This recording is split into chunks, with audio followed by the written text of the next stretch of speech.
Mesdames et messieurs, chers amis, merci de m'accueillir par vos applaudissements ici à la présidence. En tous les cas, je suis là d'abord pour vous souhaiter la bienvenue à la présidence de la Polynésie française et vous dire combien je suis heureux de vous accueillir pour ce sujet tellement important pour la Polynésie française, celui de la mer. La crise sanitaire que nous avons traversée a mis en exergue les vulnérabilités de l'économie mondiale et surtout celle de notre économie, la polynésienne. Elle a démontré notre dépendance à de nombreux produits, les denrées alimentaires, les matériaux de construction, les hydrocarbures et j'en passe. Elle met aussi en perspective notre situation géographique et particulière au sein de la France et surtout au centre du Pacifique. Pour autant, cette crise nous oblige à en ressortir plus fort, car nous devrons malheureusement nous préparer à faire encore face à ce type de situation à l'avenir. Cette crise sanitaire est venue s'ajouter à la crise climatique. Le changement climatique reste encore et sur le long terme la plus grande menace existentielle à laquelle est confronté le Pacifique bleu, tout cela dans un contexte géopolitique qui se complexifie dans notre région comme à l'international.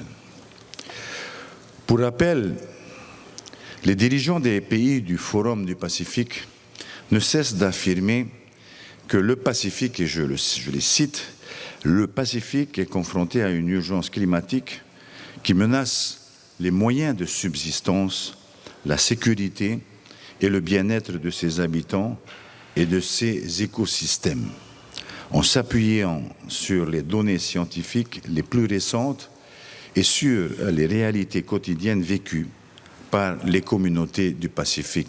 Fin de citation. Par conséquent, nombreux sont les défis que nous devons relever. À cet égard, le gouvernement travaille activement au renforcement de la résilience de notre économie, mais aussi, car tout est lié, à la préservation de notre environnement et au bien-être de notre population. La Polynésie a plusieurs fois réaffirmé le bien fondé de sa stratégie en matière de protection et de gestion durable de ces espaces et de ces espèces.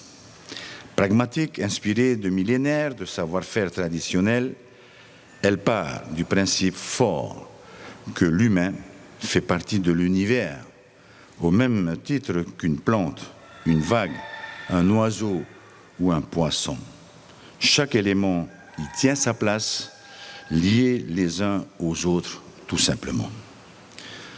Dans cette vision, Whenua, notre terre, Whenua ne peut pas être séparé de Moana, la mer, notre océan, et vice-versa. Ce qui se passe sur la terre va avoir des conséquences sur la mer, et ce que l'on ressent sur la mer va arriver sur la terre. La Polynésie française souhaite s'inscrire dans une vision systémique et globale pour les 7 générations à venir. Nous voulons nous inscrire dans la durée.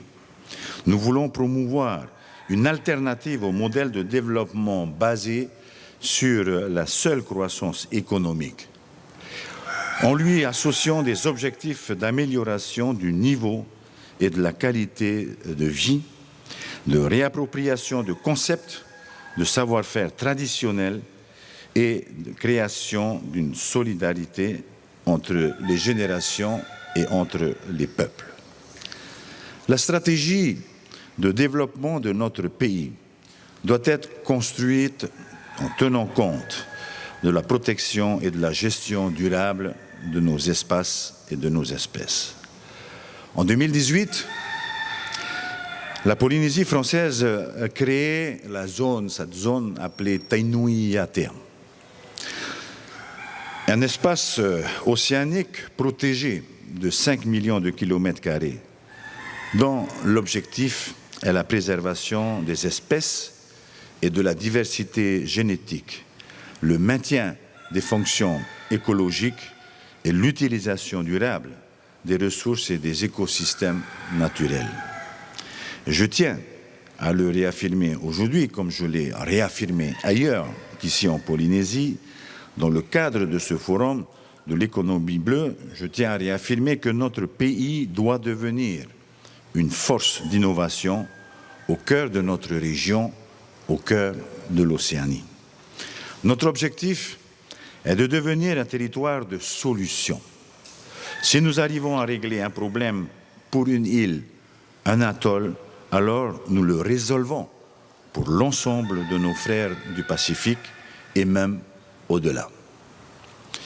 Cette vision s'inscrit également dans une stratégie, celle du Forum des îles du Pacifique, la stratégie 2050 pour le continent bleu du Pacifique. La feuille de route des 18 pays et territoires du Pacifique, membres du Forum des îles du Pacifique pour les décennies à venir, repose sur la vision d'une région, je cite là aussi, d'une région résiliente de paix, harmonie, sécurité, inclusion sociale et prospérité, assurant que les peuples du Pacifique puissent vivre une vie libre, saine et productive. Fin de citation. Ces engagements doivent se traduire par des actes concrets. Nous devons développer des filières économiques durables, bien sûr, résilientes et respectueuses de l'environnement. Pour cela, nous devons poursuivre l'acquisition de connaissances, apprendre à mieux connaître notre environnement océanique, des lagons jusqu'au grand fond, de connaître ses capacités de résilience face au changement climatique, mais aussi aux activités anthropiques liées à l'homme, les activités anthropiques que nous devons réduire au maximum. Le gouvernement s'est engagé à favoriser l'émergence d'une économie circulaire, une économie plus ancrée dans nos traditions et notre culture. Il est aujourd'hui encore primordial de renforcer nos capacités de production pour la pêche thonière d'une part, mais aussi, nous sommes en retard là-dessus, pour l'aquaculture, qui va devenir un secteur économique de plus en plus important. Nous devons également nous engager dans une économie de proximité où la valeur ajoutée doit se faire dans les îles, proches donc des lieux de production.